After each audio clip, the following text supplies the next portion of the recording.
Today we have one of our own, Madeleine Morris. We're delighted to have her in this series on Christians in other lands. The focus of the series has been on Christians in lands where there is a dominant non-Christian culture. Today we're going to talk about Protestants in a land where Protestantism is not the dominant culture.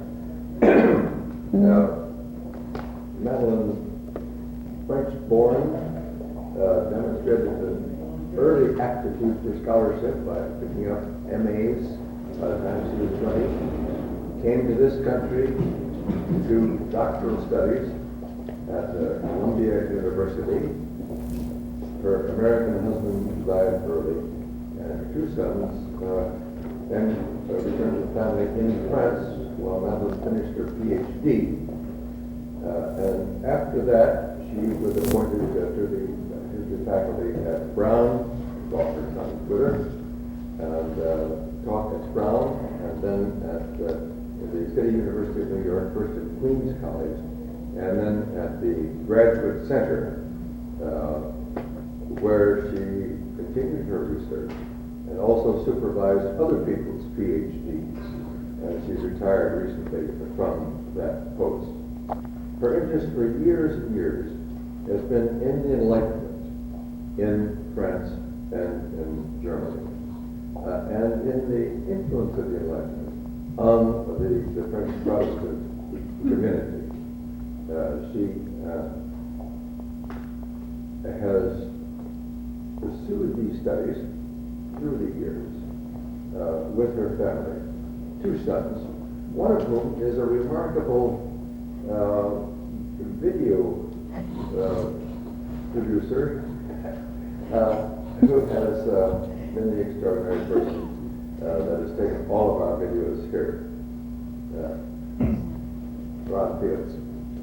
The other teaches in Ohio. Madeleine says that two boys are very different, and she loves them equally. So she is there. Recently, she had the unusual experience of having the Schindler's List company of Steven Spielberg interview her on tape for about 6 hours on the occupation in Europe. And this must have been quite an experience. But it's a special pleasure this morning to have one of our Madeleine. Now I have to apologize for my accent, but I've always taught in French, and my husband thinks everything I'm doing is perfect, so he never corrects me. But I hope you understand most of what I say. And also I have given you have seen two handouts. One is a map of France, and the other one is dates. And of course, I will not mention all this, so when we have a time for questions, if you want to ask questions on these, I'll be glad to answer. Now, I wrote in the beginning of my talk, the Église réformée de France, which is the French Reformed Church, which is actually within the Protestant spectrum in France, only the largest group, which is strictly Calvinistic in tradition. Statistics tell us that the number of French Protestants during the second half of the 16th century, that is at the very time of the great expansion of Calvinism in France, reached around 900,000 people in a country close to 18 million people. Today, France's population has reached 60 million, but the number of Protestant members of the official Reformed Church has remained the same, still under 1 million, or between 1 or 2% of the population, depending on the inclusion of Lutherans, of Baptists, Methodists, Mennonites, and marginal groups, the Darbists, the Evangelical Church, and very small groups. And they are all grouped under the aegis of the the Protestant Federation of Churches under the presidency of Jack Stewart. In fact, the original Calvinist church in the very country of Calvin places now way down, not only after the crushing majority Catholic religion, but after Islam, which counts between 3 and 4 million, and just slightly above the Jewish community. One cannot wonder at such a dismal performance, and in the short 25 minutes of this presentation, I shall try to bring some explanation to the apparent lackluster of our church. Everything I'm going to tell you is going to be probably one-sided and also oversimplified, because the whole story is extremely complicated, but I have to make it short. So it is imperative for me to sketch for you the history of French Protestantism from the time of the Reformation to now. So I have listed the important dates to help you understand the problems facing the Reformed community. And in the second half of my little presentation, I will attempt to show the influence of this small community on the identity of modern France, an influence totally out of proportion with the size of the forces involved. In short, the destiny of the French Protestant nation, as it was called by its enemies through the centuries, can be compared to that of the Jewish people. It was savagely persecuted, exterminated, experiencing worldwide diaspora, and as a result was accused of disloyalty to the country. But it remained, nevertheless, a leading force in the fight for democracy, human rights, freedom, education, and tolerance. So there is no coincidence that little places like the Chambon-sur-Lignon you all know about through the book of Philippe Allier, Lest Innocent Blood Be Shed, and through the film Weapons of the Spirit, identified so closely to the Jewish minority. Even during the Dreyfus case you all heard about, Protestants rose to the defense of Dreyfus way before Zola's well-known pamphlet J'accuse. And during the last war, there were other less publicized Chambon, in great part helped by the American Quakers, even in the middle of the occupation. So during the 16th century, the Reformation was welcomed mostly by the elite part of the nation, the nobility, the educated, the wealthy merchant, and it finally filtered down to the artisans and the peasants. Here I should mention that the name Huguenot is of uncertain origin, but probably an adaptation of the Swiss German Eidgenossen, which means companion under oath. The Roman Church reacted as it had with the Albigenses and the Waldensians in the 12th century by eradicating the heretics by forced conversion, torture, and general massacres. Savage religious war raged for close to 20 years between Catholic and Protestant, each camp equally cruel, equally unforgiving in battle, until the succession to the throne came to Henry IV, who was a Protestant. And I put his date right here. I think it's the 4th one. In order to become King of France, Henri was forced to convert to Catholicism, but he did not forget his fellow Protestants, and he promulgated the Edict of Nantes in 1598, almost 400 years ago, by which Protestants were permitted to practice their religion in peace and were granted most of the civil rights enjoyed by Catholics. This was a daring ruling, since everywhere in Europe the populations were expected to practice the same religions as their princes, according to the principle, maybe you know, in Latin, cuius regio, eius religio. In order to help secure Protestants with some safety, the Edict of Nantes granted them fortified cities, among which the most famous one was La Rochelle. In 1910, Henri was assassinated by a religious fanatic, and Louis XIII eventually became King of France, bringing Cardinal Richelieu as his prime minister. From then on, the monarchy and the Roman Church, hand in hand, started a politic of total annihilation of the Protestant minority, which was seen as a danger both to the monarchy and to its religion. After a siege of nearly 2 years, during which Richelieu had a mile-long levee built across the harbor of La Rochelle to keep English ships from helping their fellow Protestants, La Rochelle fell. Reminds me a bit of Leningrad because of the famine. Its population of 30,000 brought down through famine to less than 8,000, among which only 100 or so of the troops could still walk. All fortified cities given to the Protestants were razed, and systematic persecution started, lasting for 150 years, not ending until 2 years before the French Revolution. Following Louis XIII, Louis XIV, the Sun King of Versailles fame, completed the task of his predecessor by revoking the Edict of Nantes in 1685, making it illegal to practice the Reformed religion in France.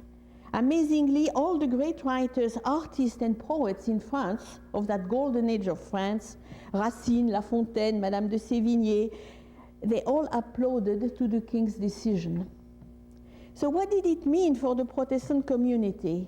It meant, first of all, that worship and preaching were forbidden and punished with death, or a life sentence to the galleys for the men and life imprisonment for women.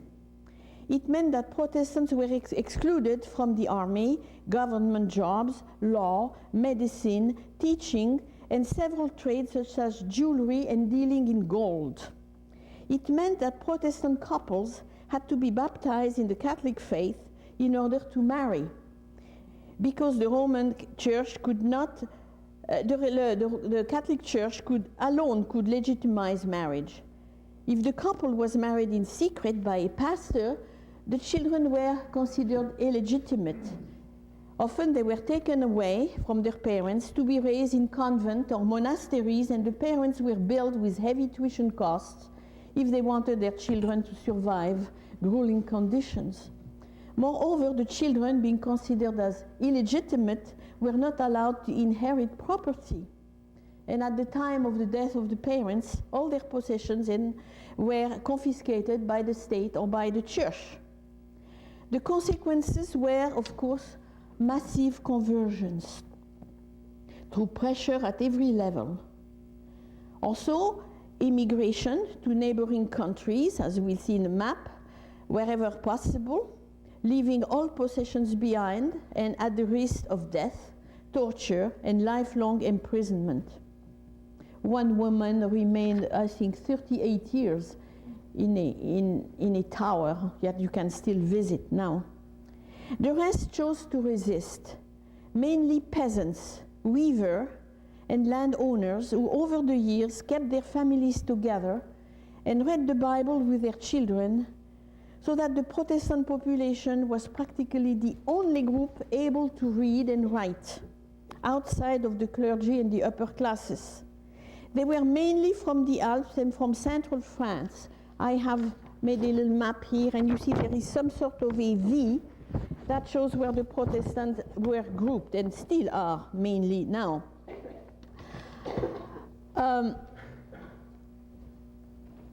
They were mainly from the Alps and from central France, hiding in the mountains. Incidentally, the very same route to exile and the very same places used again during the last war. Royal troops, the dragoons, hence the term dragonnade, were billeted in farms, looting, raping women, killing the animal, torturing the wives to have them tell where their husbands were hiding. When you travel in the Cévennes mountain, it's right there, it's written, when tens of thousands of Protestants still gather every October to remember their history,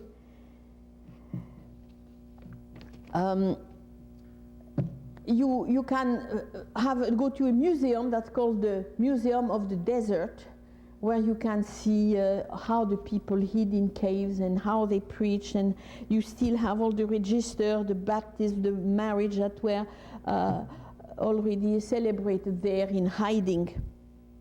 It is difficult to evaluate the number of hundreds of thousands, most of them professionals or artisans, who brought their knowledge to other countries. Switzerland and Germany to the east, Holland and Walloon country to the north, England and America for the west coast, Nantes, Bordeaux and La Rochelle.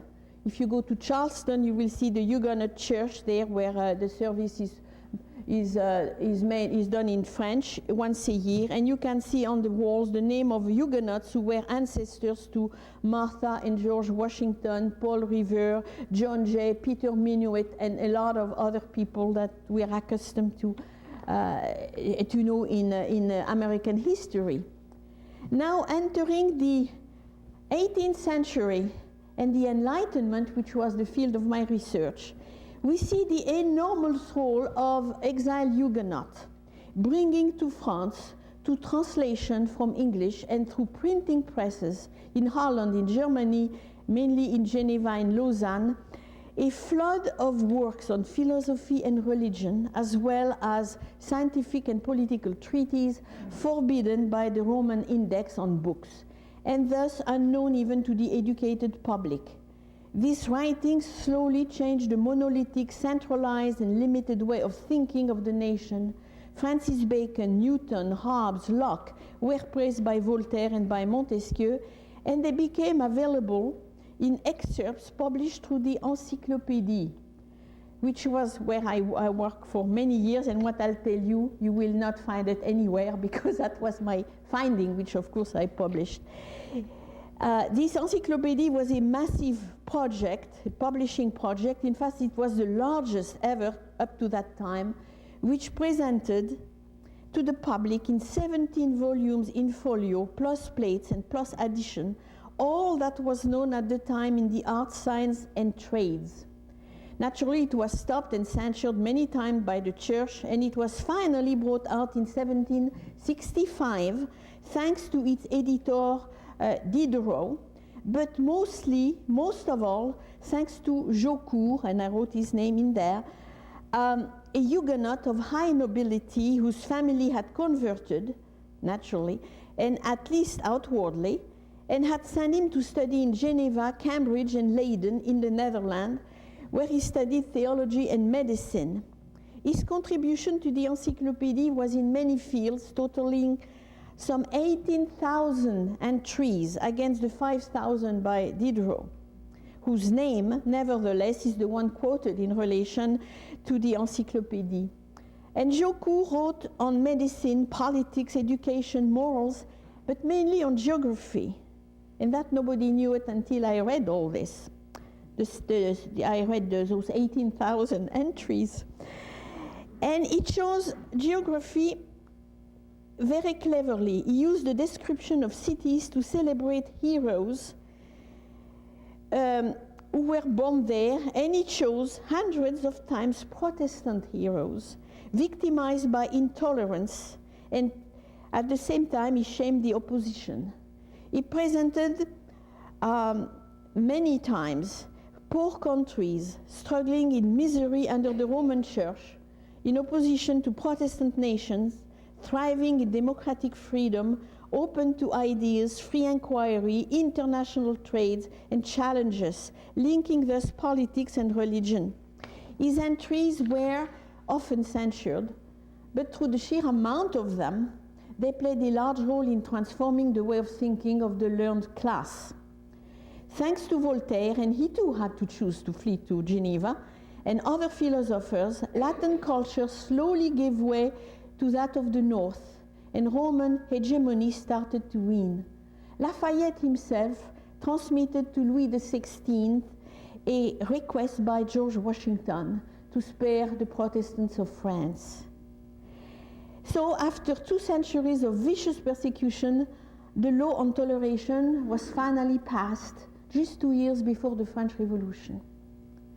From the time of the Revolution through Napoleon, the restoration of monarchy and the Second Empire, that is from 1789 to 1871, Protestants remained in France, experienced once again, but sporadically and mainly in the south, some form of persecution every time a conservative government seized power.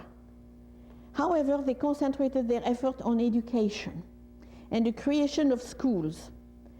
For centuries, because education had been solely in the hand of the Roman clergy, Protestants had educated their children at home. When the separation of church and state was finally established in 1905, a compulsory education was put in place in a large part by the Protestants and was taken over by non-Catholics and a great number of Protestants. That was the secular school of the Third Republic, that we call l'école laïque de la Troisième République, where austere, strict standards of morals, discipline, civism, work habits, and knowledge were offered to the entire nation. Myself, I'm a product of that school, and what I learned there prepared me for a painless PhD at Columbia, so it was a good school.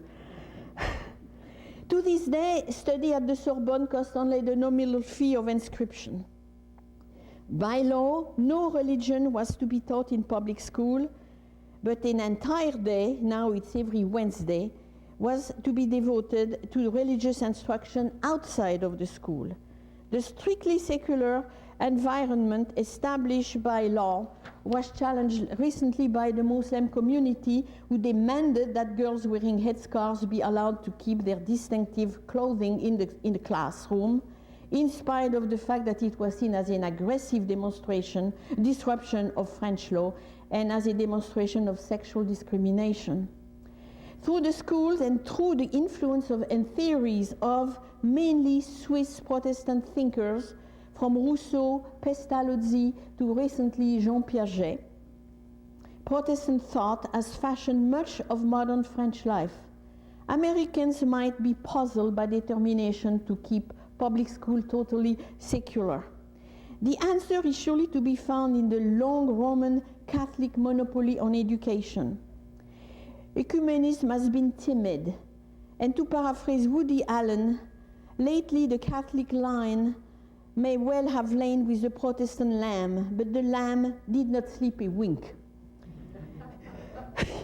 During the Third Republic, Protestant children raised in the tradition of the book were encouraged to pursue their studies, and over the year, they filled at time up to 50% of government job, from teaching to all level of high administrative position, even the presidency of the Republic with Gaston Doumergue.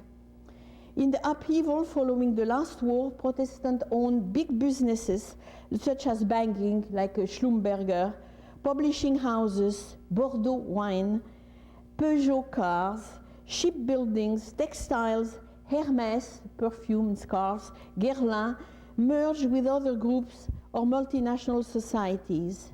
And at the same time, the desertions of farm and the rush to the big cities dispersed further the Protestant community. The young generation often married Catholics, and until recently had to pledge to raise the coupled children in the Roman faith. Moreover, France, in spite of the sharply declining attendance to Mass, is still, at least outwardly, a very Catholic country, where crucifixes, statues of the Virgin, villages with the name of saints still abound, and when even the anchor on the evening news still announces the saint of the next day. Added to the fact that Protestant couples have smaller families than Catholics, all pointed to the following question: is it not obvious that the tiny old Huguenot community is well on its way to early extinction? The first answer for some would be a resounding yes, not only the Huguenots, but all religions as well. But there is another answer, and here I come to the difficult part of my presentation, because I'm going to speak of things in the making, and without similar example to my knowledge. As an illustration, I will mention the story of the Red Cross. After the Battle of Solferino in 1859, which left close to 40,000 dead and unattended wounded on the ground, Henri Dunant, a descendant of Huguenots, founded a society to help the fallen soldier regardless of their country of origin. He chose for its emblem the inverted Swiss flag. It is a red square flag with a white cross in the middle, in a grateful gesture to the land where his ancestors had found shelter. Since then, the Red Cross has gained international recognition, forgetting its Protestant origins, to the point of replacing in the Near East the cross with the Star of David and even the Islamic crescent. This story has been duplicated again and again on many levels where Protestant initiatives have become common domain. And for this reason, it had been said that the French Protestants have often been the victims of their very own success. Other examples that I just told you were, for instance, the Encyclopedia, where the enormous Protestant part is always overlooked, and everybody speaks of the Encyclopedia as an enlightened work, but the Protestants are not mentioned. And also I could mention the Statue of Liberty you all heard about, that was built at the idea of Protestant people, Bartholdi and Eiffel being both Protestants. And so that we don't know either. In a New York Times article of June 1988 titled "For Heirs of the Persecuted Power," James Markham wrote, "Centuries of oppression and discrimination have reflexively landed many Protestant politicians and thinkers in opposition to established authority, which has often meant on the left side of France's political spectrum. Protestants being conspicuous in their opposition to Vichy's anti-Jewish laws and saved many Jews from Nazi death camp. The very word resistance was coined by Protestants to describe opposition to the occupying Germans."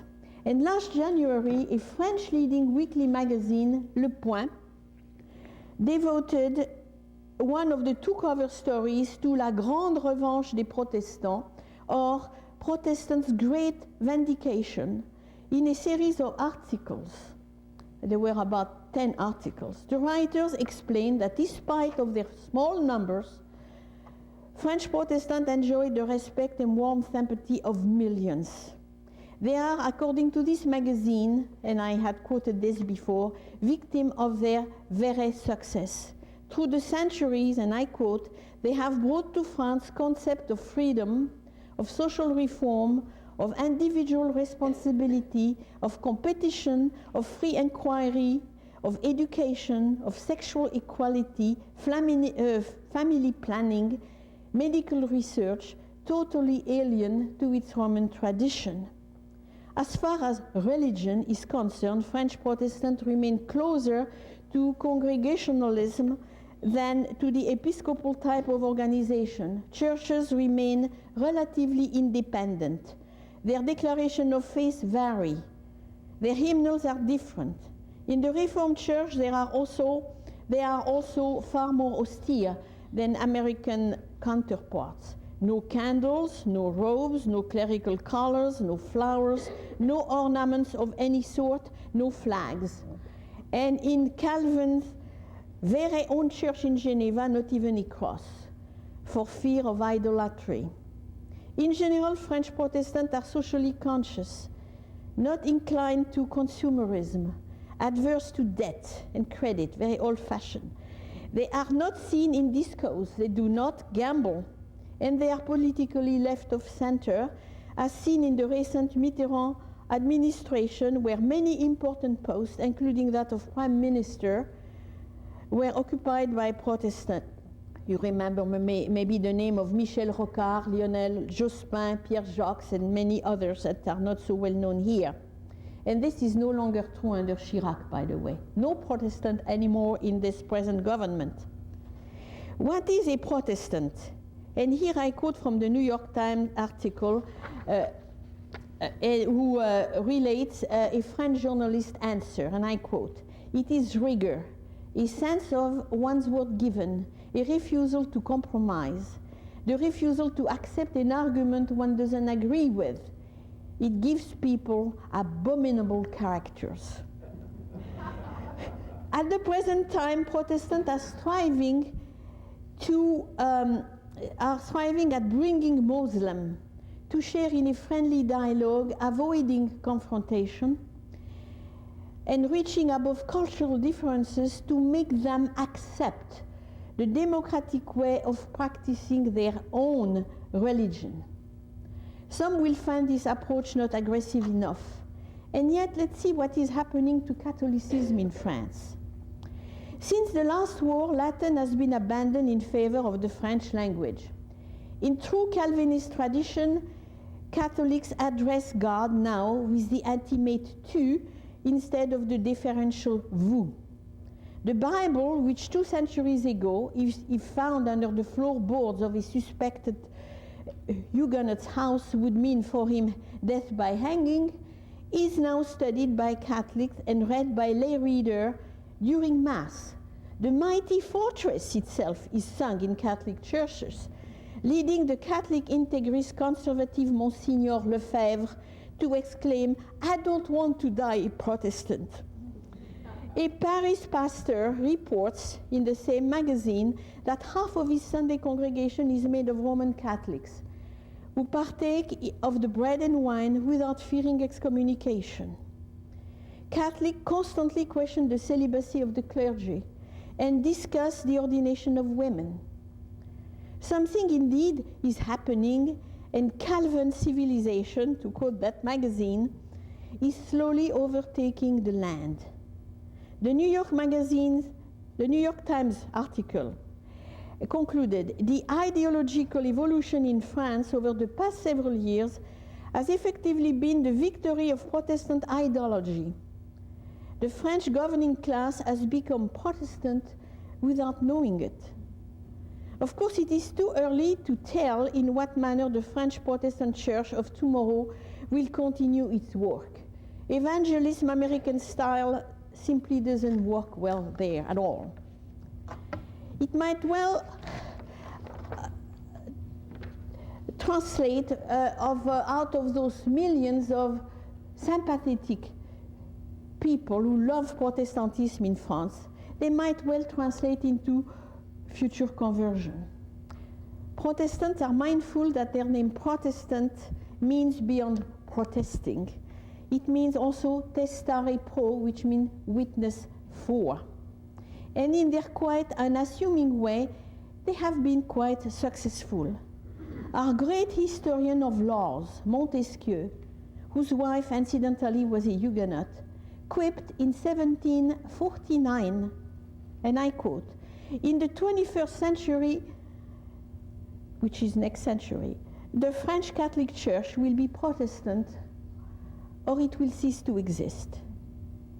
And if Montesquieu is right, then the descendants of Huguenots will have succeeded in reforming the church, a task that was indeed the very purpose of the reformer from the beginning. And they will cry, "Mission accomplished."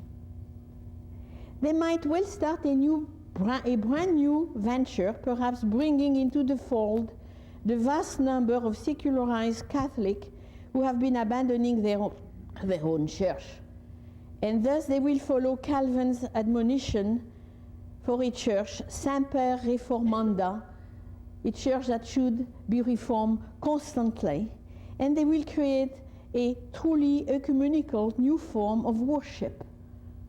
We don't know yet, but as you see, this is not by far the end of the story. Thank you.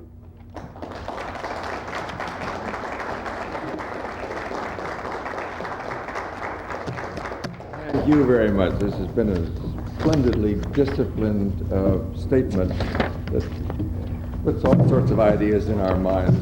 Thank you. I see the tragedy of looking at the 16th to 18th century and then at the 20th century and seeing that we still have the persecution, the differences among religions and so on. Yes, same thing. But I also see the glory of the fact that the seed of a small minority, The little remnant. can affect a whole civilization. Yes. What are your questions to that?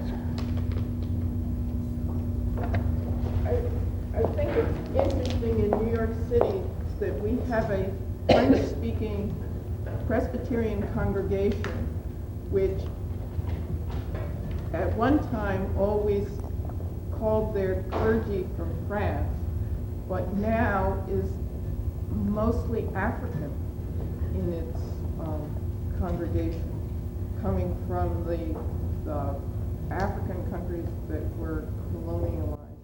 That I didn't know. I didn't know. I know we have an old Huguenot church on 60th Street, but there are less and less French people. And here the French community, it's made out of ambassadors, professors, and hairdressers. And you don't have much in the middle. And no children. And the pastor is not even French anymore. So. Comment that for a dozen years, I guess, my family was a member of the Huguenot Church in Pelham Manor. Oh. And we lived next door to New Rochelle. Oh, yes, yes. And I learned more today about the history of Rochelle than I had known before. Yes. Can I ask about the significance of your necklace symbol? Because I think well, it is the symbol. It has no symbol as far as worship. It's a tradition to recognize one another. That's all. It is the Maltese cross, as you see, with the dove of the Holy Spirit, and the Queen of I think the Queen of Holland wears it. And as I mentioned in my little paper, you had a big massacre in 1572, the Saint Bartholomew massacre, and the river. You know, they had the copycat crimes too there at the time. So not only in Paris, but in Orléans, in just about everywhere in Lyon, they killed the Protestants and threw them into the river. And some they threw through the windows. And one was the Amiral Coligny, and he was an ancestor of the Dutch royal family. And that's why the Dutch royal family remained very close to the French group. As a matter of fact, when I go to France, every summer you see droves of Dutch people coming. They have been rebuilding small villages that had been abandoned, the last 100 years, where they could retrace their ancestors, and they come back. And in our little church in France, we read the Bible in Dutch in the summer, because there are that many Dutch people. They are still coming back, and Germans too. Because for the German, it is kind of title of nobility to be of Huguenot background. Of course, the real Huguenot that are Huguenots from the 16th century, there are almost none in France. Most are newly converted. There were a lot of crisscrossing and all. But that's how it survived anyway. Yes? What happened with the dispute about Muslim girls in school? Has that been settled yet? Well, it's sporadically. I mean, the principal really has the last word on it. But no, they don't wear their scarves anymore. Those children didn't really care one way or the other, but they were used as a method to bring disruption, you know. And so generally we were told when we wore a cross to wear it inside of our clothes. But on Wednesday, you know, the children go to their own church for the whole day. And I think it's a pretty good solution. And that's still true? Oh, yes, it's absolutely true. Before, when I was young, it was on Thursday. It has been changed to Wednesday, but that doesn't make any difference. So do they go to school on Saturday? No, Saturday morning. Saturday morning. Of course, the Jewish kids sit and they cross their arms and they don't write anything, but it's all right. We try not to make any tests on that Saturday, you know, it's just so they can sit there. Well, the same thing would happen on Friday, wouldn't it? Yes?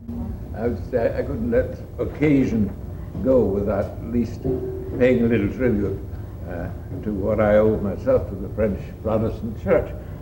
When I was a student, my father used to take me to France very, very often and encouraged me to learn French and get accustomed to its history. On the religious side, once I started in response to a call to the ministry, I heard one day that a scholarship was available of £100, which seemed an enormous sum in those days, but it was reasonable, to spend a year in France to any student of the Church of Scotland, to go for a year there. And so, of course, I leapt at it. I was fortunate enough. So I spent a year in which I was a term in Montpellier? Montpellier to begin with, and then I went to Strasbourg, which gave me the link with the other. Yeah, the Lutherans. Yeah. The Lutherans. And then they ended up in Paris. Yes, of course. As the three places: Montpellier, Strasbourg, Paris. Right. And from then on, the French Protestant Church has kept on sort of playing a part in my life. I got to know some of my closest friends were French Protestants. I knew the Gaston Bide family and the Le Pape Protestant. You mean Bugner? Dumer. Yeah. No, Dumer. Bugner. Bugner, Mark Bugner. And I can remember some very powerful sermons that I heard in various places, all very different. But what interested me was that the French Protestants had succeeded in avoiding that dreadful word Presbyterian, which doesn't tell you anything about what you believe, only tells you how your church is governed. It's not used anywhere else except in Scotland. I regret to say it started it, and then when Scotland came over here. Protestant are much better reformed. Yeah, but it's réformé in France, isn't it? Yes, réformé. But they have the elders. It's called the Conseil Presbytéral. That word comes, but it is within the church. Well, you have the presbyter, you have the presbyter. Yeah, the presbyter. But you don't call Presbyterian. No. Not the most important thing. That's and true. I wish that could happen. Because we have the Reformed Church here, and there's no way you could make any difference between a Presbyterian and a Reformed or Reformed, because the Dutch came here before the British did. That's right. The British imported the ugly word Presbyterian. No, we don't use that word. But I must say, I've looked back with a great deal of affection and respect and gratitude and what I got from the French Church. They were so courageous all the way through, from the time of the Restoration to the time of the German occupation. I've been in Tour de Constance and seen it. Yes, Marie Durand, and yes. Yeah, it's fantastic. Yeah, So I just wanted to say that, and I'm glad you were able to spread the news. Thank you. What it is. Yes? Is there a Protestant community either in French-speaking Belgium or French-speaking Switzerland? In Switzerland, yes, certainly. Well, you have the St. Peter, the Church of Calvin, which is our Rome, and yes, but the Protestants in Geneva, in particular, are now in the minority because they don't have enough children. And the Catholics are multiplying. Also, we have Italians coming as immigrants, and of course immigrants, and they have many children. And he mentioned Belgium? Belgium, I don't know much about Belgium. No. In Holland. Holland, of course, yes. That's where they come to our church in the summer, and they have a lot of children, the Dutch. And they have a whole row of children who don't peep during the whole sermon, even though it's in French. And they are absolutely marvelous children as far as discipline. You don't hear them. You just see them and they are beautiful. Yes? Could you talk a little more about why, with all their influence, that the Protestant religion, as you see it, is not expanding or at least keeping pace? Because they didn't. You mean their small number? Yeah. I don't know. Well, the Catholicism has had a very strong hold on the people. And also it's a place where people meet, they do it because their grandparents did it, they don't ask questions. And the Protestants always looked like they were somehow suspicious because they had many foreign attaches, It's a bit like the Jews, as I said. Most Protestants have a member of their family, a cousin somewhere else, whether it be in America, in Switzerland. Most of what we call the HSP, the High Protestant Society, has linked with Switzerland. And even we were mentioning before Pastor Beugner, who was the president of the French Federation of Churches. His name Beugner is not a French name, and now we have one who is called Stewart, which is not a French name. You see, so it doesn't. It's French and yet not quite, and maybe that's why it is a church of the future, really. And yet they've been involved in government. Well, but always on the left. And you know, for American socialism, it's devil, but not for the French Protestant. They see it mostly as something really to help the poor, to try to keep capitalism down, and to have more equality. It's seen only that way. And only one, I think, Couve de Merville, he was a prime minister, was ambassador under de Gaulle, and he's of the HSP, the high society, you know, but those high society people, maybe there are 1,000 altogether. And yes, very, very rich and and they don't intermarry. I mean, those don't. They marry in America or in Switzerland. As a matter of fact, I knew the Brown family, you know, at Brown University. The ancestor created Brown University, and they had a son who is now the curator of the National Gallery in Washington. He married a French girl, but of course it was the daughter of the Banque Verne, which is half Swiss, half French, and also they were married by Pastor Beugner, of course. You know, so you have a certain level, but it's a little nugget. But the rest of the Protestants in France, I would say they are middle class and upper middle class. You have a few blue collars, but not very many. And it is more an intellectual kind of religion, you would say. That's why the big missionary thing, as you have with Billy Graham, for instance, people are weary of that. And so it's a different mentality, but they work in other ways, as you see. So me too, I wish there would be many, and also we have the problem of the young people. You know, we have the problem of having little kids in church and the old people and nothing in the middle. All churches are like that now, and we put some new hymns in our hymnal, and they are just as bad as the new ones you have in your own hymnal. You know, that kind of blah music with even worse blah words. And you know, we, the old generation, we like the old psalms of the Reformation, and yet I'm not of the 16th century. And why we think our children don't like that kind of good music, I don't know. I think we mistreat them. We give them hymns that sound like, you know, the fireside camps or something like that you can sing with guitars. But maybe we should be reformed, and I should get away from all those psalms. I don't know. I'm old school. All right, thank you. Thank you very much.